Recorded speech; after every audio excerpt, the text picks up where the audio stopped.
All right, happy Sunday. Welcome to the third episode of the Misperception Podcast. I'm so happy you came back.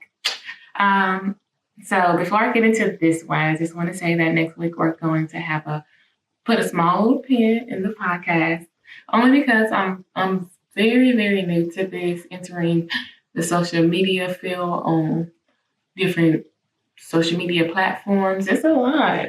Learning how to edit and all that good stuff, but I do love the podcast. So next week, I will just take a break. So next Sunday, there will not be a new podcast. There will just be the 1, 2, and this third one. Feel free to go back and rewatch it.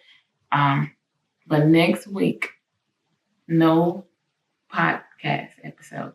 But the Sunday following that one and the Sunday after that one, I'll be putting out some new episodes. But your girl needs a break. So I'm going to take a little break, learn some new things, and then I'll see you again before you know it. But without further ado, let's go ahead and get on to the next episode of the podcast. This week's title is going to be called Purpose Behind Bars. And I mean that literally. Like, I really want to take a moment to discuss incarcerated individuals whose purpose kind of goes unknown, or who just kind of lost hope in their purpose because of their situation. With this being the month of mental health and the time to just pay attention, I do find it very interesting though, how messages are starting to get into like the small rooms, jail cells. I speak with my brother often, and the type of conversations that we have is proof that these conversations about mental health, about God, about purpose, about faith, about all these great things are reaching to the most remote areas in the world. And I just want to be a part of that for sure. I believe that despite the circumstances of you being incarcerated, you still have a job to do. And you can execute that plan or that job once you're out of that situation. But sometimes those rooms are meant to refine your character. It's meant to allow you to plan and prepare for your purpose. So if you are strong enough and are wise enough and resilient enough to not allow your circumstances to convince you that you don't have purpose, then you're one step ahead of the group.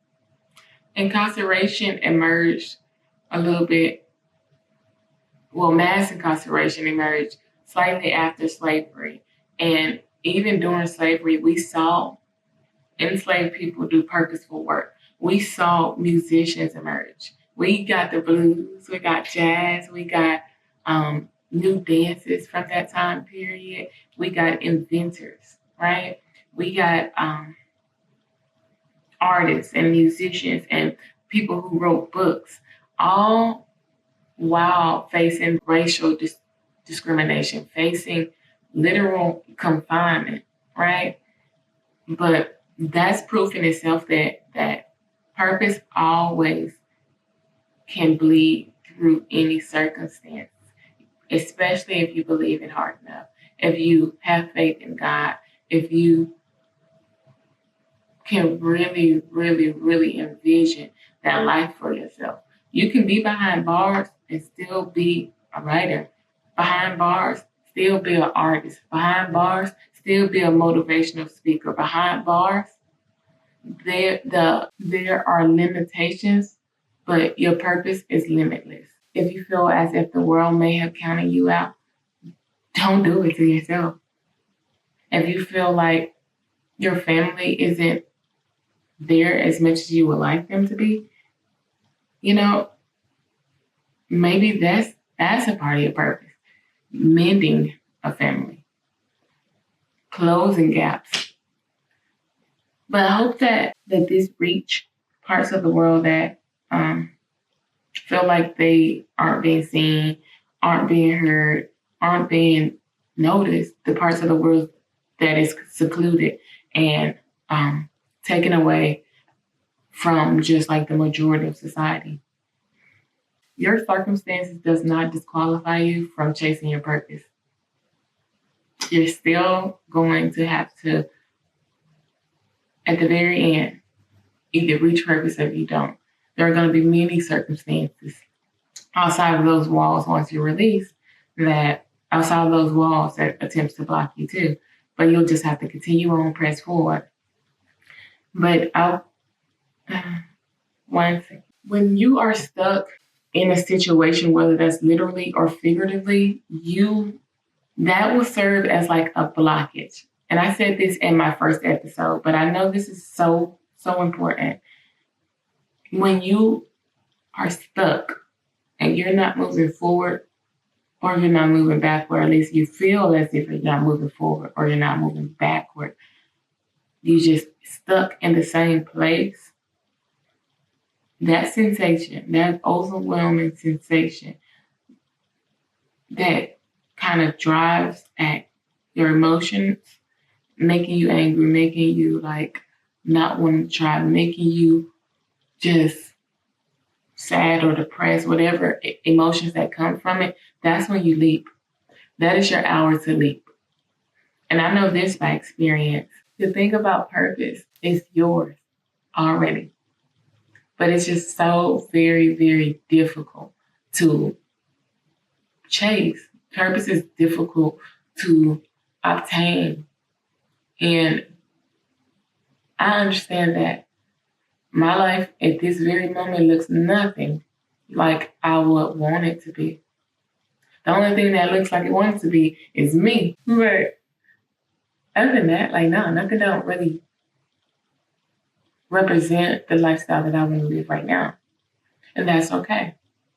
Nothing screams writer or a successful podcaster right now with, a great fan base or a good audience. Nothing says that technically at this moment. But I'm foolish enough to still believe it, to show up every single day as if that is the lifestyle that I have. I believe in the process. The process towards purpose is arguably just as important as reaching purpose. The process is something that we have to learn to enjoy, something that we have to learn to prefer. Because if you hate the season you in, you're gonna try to get out of it as fast as you can, as quickly as you can. And the thing about moving real quick is that you're gonna miss something along the way. Try to find it, not even enjoyment, but just God or beauty in the situation. And that allows you to clean your lens, to fix your perspective. It allows you to grow. Even if your circumstances don't match what you desire. The thing about God is also change. Everything changes. Every factor in life changes from you as you age, from time. We go from morning to nighttime, seasons, over and over. Everything in this world change. You are no exception. Your circumstances will change, but you just gotta believe in it. You have to choose to, and when they do change, you have to make sure that they're changing towards purpose. Because the truth is, you can change. You can go very far in a direction that's not similar to the plan for your life or the purpose for your life. And the truth is, even if you went a very long way, you could have just went the wrong way. You moved for sure, but going the wrong way, what sense does that make? Slow down. Enjoy this process. This process, and I know people say it all the time, it's like character development. And we got to go through another character development. But no, seriously, like I started this podcast saying that we're going to put a little damper in not even a damper. We're going to put a pause in next week's episode, not because I don't want to produce, but because I understand that the podcaster and the writer that I want to be requires a certain amount of consistency. It requires a certain amount of effort and progress, and it requires rest. Incarcerated people are literally behind bars. They're caged. But oftentimes, our purpose is behind bars because we feel caged mentally. We don't really have that many options. We don't really have that many avenues. And I wish somebody would have told me this when I was younger. Really sitting down to think about, instead of these like career paths that we're taught to go on, like these just traditional career paths, these routes that they tell us to go on. I really wish I had the opportunity to explore who I was instead of what I wanted to be. And trying to figure out what you want to be in life, I feel like sends you in the wrong direction. But really figure out who you are, that's what sends you in the right direction. Because I wish somebody would have asked me who I was. And that would have led me to where I need to be going. Not only as a productive member of society, but so I can be comfortable in my own skin. So I can be less fazed by the world that I walk in. So I could be more impactful, right? Start figuring out who you are. That's gonna guide you to purpose. That's gonna open doors for you. That confinement that you're feeling is usually linked to your identity. Start figuring out who you are. And I bet you that it'll take you where you need to be. It'll guide you down the roads that you want to go on. I had to take time. I had to take time to figure out who I was. Because for a lot of us, figuring out who we are means unlearning who we were taught to be. And that's a process in itself. Is it enjoyable? No. Is it necessary? Absolutely. Before you can learn who you are, you have to unlearn who they told you to be. You have to take off those masks. You have to say, maybe yes, I'm incarcerated, but I'm not an incarcerated person. Destiny, that sounds the same. Does it though? Like, there is identity, and that identity is how you will walk.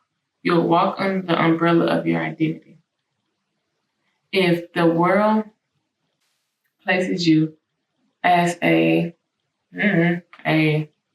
world assigns you a label. You can just be a grocery store employee, a grocery store manager, and you run this store.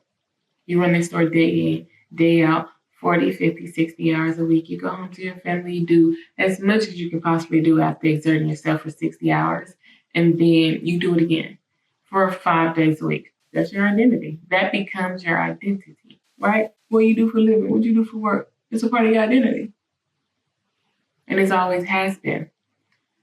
But we were taught that there was a balance. Well, that proved to be a flawed statement. Because work is work. Work feels like work, whether it's taking you to your purpose or it's not. The difference about doing either work, that work, or this work is whether or not it takes you to purpose, whether or not it allows you to live a purposeful life. Identity looks like you making a mistake and you assigning that mistake to you. Oh, I don't know. I left my children because I got incarcerated for whatever reason, right? You can assign that to you and feel like you're inadequate or worthless. You can assign that to you and you will walk under that umbrella. You'll start not reaching out. You will start closing yourself in and placing yourself in a box because of what happened to you. But if your purpose is you were meant to mend families, that should have been what refined you, what allowed you to prepare for your purpose. But instead, you got stuck and you associated your process to your identity. And it should have been helping you become. What happened was supposed to serve as an elevator and it's taking you up these levels, but you stopped it. You stopped it. You stopped right there. And you didn't move anymore. And you allowed yourself to get stuck, to condemn yourself. Mm-hmm. The process always leads to purpose. You don't have to like it. Most of us won't like it, honestly. But the process is what we need to learn to start preferring. It's just as meaningful as the purpose itself. Purpose behind bars can look like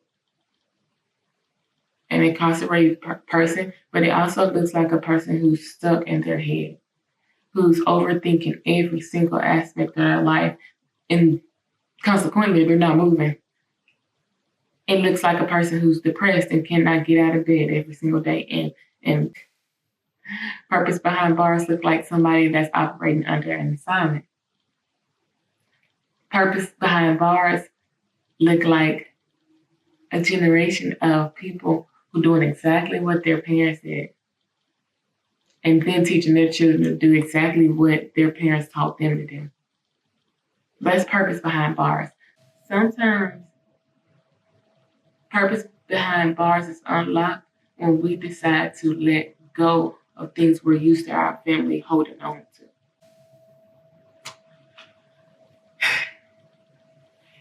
I like to think that everybody has purpose, and sometimes we have to wait for it. Nobody likes waiting. But waiting and standing still are two different things. Standing still is when you're supposed to be going. You already got a word from God. But waiting means I ain't heard him yet. Understand if you're in a season of waiting, and understand that that's okay too. When I got released from isolation, I had to remain hidden for about 2 years. About 2 years. This podcast has been in my head and in my heart for 2 years. I didn't get to go directly. I didn't get the okay to go right after isolation. I just didn't. I don't know why, but I would say that I did learn obedience. So maybe that was why I didn't get the okay. I would say my process, this process I'm in right now is the one that I find most enjoyable. Are there growing pains? Absolutely. Am I happy to see who I am now? I'm in love with who I am now. And now that I say that out loud, maybe that was the thing. Maybe those 2 years after isolation was specifically meant to strengthen my love for myself, so that when the world do attack me, and they always come, right? Eventually, that I'll be ready. You never know. But I just know one thing: after isolation, I had to be hidden for a couple of years. But that wasn't the same as hiding. I wasn't hiding from anything. I was vocally saying I'm ready, you know. But God's timing did not allow me to do it yet. And that's the difference. You can be hiding or you can be hidden. It's up to you to understand which one it is. Have you been told to wait, or are you just standing still? But purpose is always going to be your responsibility. You have everything you need. You have all the support that you need, even if you think you have no one. I've read stories about people chasing purpose that started off with just an idea, and God aligned people for them. They aligned them. Because the thing about some of us, about some of our purpose stories, is that our purpose is connected to somebody else's. And if it does have that domino effect, that means there is a bigger picture at hand. But just think about that.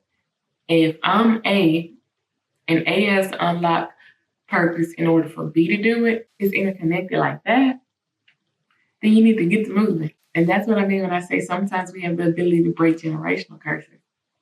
And then some of our purposes are just independent. I can do purpose with my team. Right now, I'm doing it without my team, but my people will begin to reveal themselves eventually. They will, they will show up right on time. I remember praying to like meet my people. I remember wanting to be aligned so desperately to people that were like-minded because I felt like I was almost talking to a wall when it came to the people that I surrounded myself with. Be very, very mindful of the people who are silent when you're going through these battles about depression, about anxiety, regarding loss and grief. Be very mindful of those people who are silent because those are most likely going to be the people that become the loudest when you start to heal, when you start to develop better habits, when you start talking about God and purpose. Be very mindful of them people because those are the people that you need to get rid of, or those are the people that you need to set a hard boundary with. These are the same people that brought you demons. What made you believe that they could come with you? Oh, it's the big heart in you that wants to bring everybody with you. And I understand that better than most people. But sometimes the last act of love is setting that boundary and going forward. We do not get to choose how our plan plays out. We don't get to choose it. We don't even get to choose our purpose. But because purpose is so embedded in the core of who we are, we're going to desire it. We're going to be passionate. Excuse me. We're going to desire it. We're going to be passionate about it. We're going to inherently want it, right? The only thing that's stopping a lot of us from reaching purpose is the fact that our purpose is caged, it's behind bars. Sometimes, most of the times up here. Honestly, usually it's up here. But when I'm discouraged, I do think about my ancestors. They faced so many barriers, so many obstacles, and it wasn't even like microaggressive. It was a full-on, overtly aggressive. When I am discouraged about stuff, I think of them, their strength, their resilience, their resilience, the fact that they kept pushing, and we see people, we historically know figures that reached purpose despite all odds. And if they could do it, so can we. Oh, I got a task. Spend one day. Do not talk to anybody. And the only thing you have to ask yourself is, who am I? That's it. That's how my journey started. Who am I? And the fact that I could not answer that question is what got me here. My mind fixated on questions that I cannot answer. It would not leave me because I couldn't answer it. Spend some time alone. And that could be a day. I'll give you 24 hours. Just 24 hours. No friends, no booze, no babies. No distractions. Just ask yourself, who am I? And 9 out of 10 of y'all will not have an answer. For those 9 out of 10, this is where your journey starts. All right, we're down to the favorite part of the day, and that's the quote of the day.